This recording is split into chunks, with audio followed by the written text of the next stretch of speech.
Ndị ọma, ekene m unu.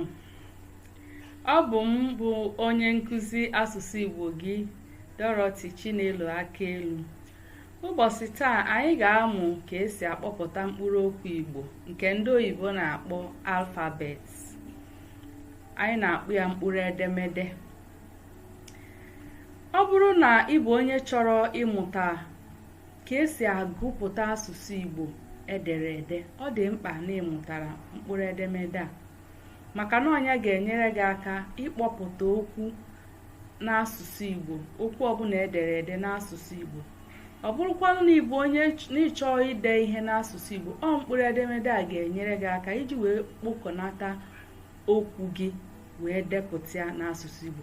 Ya bụ na ọ dị oke mkpa na ịmụtara ka esi agụ Igbo alfabet, mkpụrụ edemede asụsụ Igbo. Ngwa gee ntị ka ị nụ ya.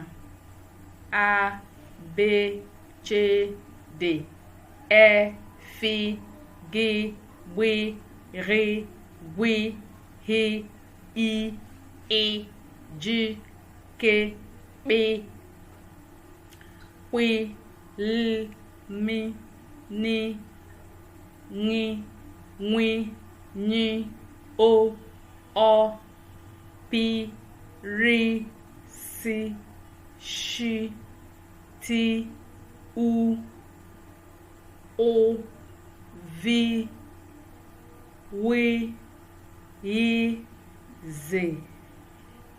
Ị chọrọ ka m gụọrọ gị ọzọ?